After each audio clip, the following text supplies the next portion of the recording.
একটি নৌকা স্রোতের অনুকূলে নির্দিষ্ট দূরত্ব অতিক্রম করে 10 ঘন্টায় এবং প্রতিকূলে ফিরে আসে 20 ঘন্টায়। স্থির জলে নৌকার গতিবেগ 9 কিলোমিটার হলে যাত্রাপথের দূরত্ব কত? তাহলে তোমাকে কি বলেছে একবার বুঝে নাও। একটা নৌকা এ বিন্দু থেকে বি বিন্দুতে যাচ্ছে, স্রোতের গতিবেগ হচ্ছে এ থেকে বি এর দিকে। যখন এ থেকে বি পর্যন্ত যাচ্ছে তখন কত সময় লাগছে? 10 ঘন্টা। আর স্রোতের বিপরীত দিকে যখন বি থেকে এ বিন্দুতে আসছে তখন সময় কত লাগছে? 20 ঘন্টা। নৌকার গতিবেগ বলে দিয়েছে 9 কিলোমিটার প্রতি ঘন্টা। কি বার করতে হবে? এই স্রোতের গতিবেগ, এস বা আর যে কোনো একটা আমি ধরে নেব। তোমরা বলো দূরত্বের সূত্রটা কি? ডি সমান এস ইন্টু টি। এস মানে হচ্ছে স্পিড বা বেগ, আর টি মানে হচ্ছে টাইম বা সময়। এবার এখানে দেখো দুটো কেস হচ্ছে, প্রথমত যখন অনুকূলে যাচ্ছে আর দ্বিতীয়ত যখন প্রতিকূলে আসছে। অনুকূলের সময়টা দিয়ে দিয়েছে, প্রতিকূলের সময় দিয়ে দিয়েছে, তাহলে অনুকূলের বেগ বার করতে হবে, নয়তো প্রতিকূলের বেগ বার করতে হবে। এবার বেগের সঙ্গে সেই সময়টা গুণ করলেই তোমরা দূরত্বটা পেয়ে যাবে। এবার তোমরা বলো যখন অনুকূলে যাই তখন বেগটা কত হয়? বি প্লাস আর। বি মানে নৌকার বেগ, আর মানে নদীর স্রোতের বেগ। আর প্রতিকূলে এই বেগটা কত হয়? বি মাইনাস আর। এবার দেখো বি প্লাস আর এর সঙ্গে যদি 10 গুণ করো সেটা ডি বা দূরত্বের মান দেবে, বা প্রতিকূলের ক্ষেত্রে বি মাইনাস আর এর সঙ্গে যদি 20 ঘন্টা গুণ করো সেটাও কিন্তু দূরত্বের মান দেবে। দুটো দূরত্ব সমান, তাহলে সেখান থেকেও তোমরা আর এর মানটা বার করতে পারবে। আমি এখানে লিখছি, প্রথমে বি মানে কত? 9 প্লাস আর ইন্টু 10।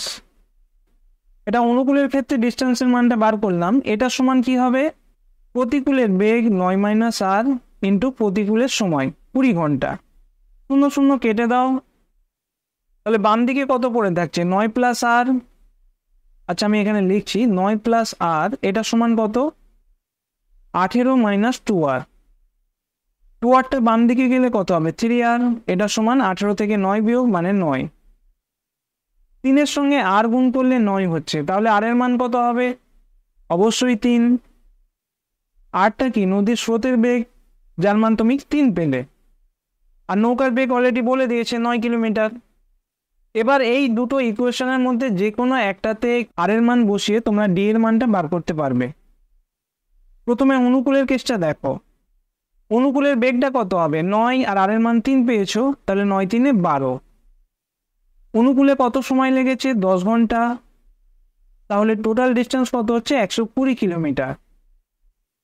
বা প্রতিকূলের ক্ষেত্রেও ভাবো, প্রতিকূলের বেগটা কত হচ্ছে? 9 থেকে 3 বিয়োগ করলে 6, আর প্রতিকূলে কত সময় লাগছে? 20 ঘন্টা। 6 আর 20 গুণ করলে 120 কিলোমিটার। তাহলে মেন ব্যাপার হলো আমাদের স্রোতের বেগ অর্থাৎ এই আর এর মানটা বার করা। এই আর এর মানটা তোমরা রেশিও মেথড অ্যাপ্লাই করেও করতে পারো। সময়ের অনুপাত কত দিয়েছে? 10:20, তার মানে 1:2।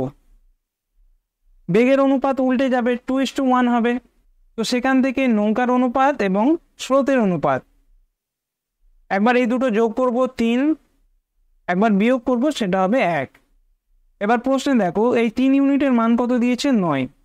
3 গুণ, তাহলে আর বা নদীর স্রোতের বেগটা কত হবে? 1-এর মান, তাহলে 1-এর 3 গুণ মানে হচ্ছে 3।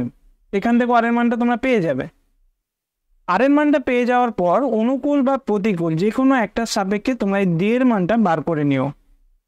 অনুকূলের ক্ষেত্রে কি হবে? অনুকূলের বেগ ইন্টু অনুকূলে নেওয়ার সময়, আর প্রতিকূলের ক্ষেত্রে প্রতিকূলের বেগ ইন্টু প্রতিকূলে নেওয়ার সময়।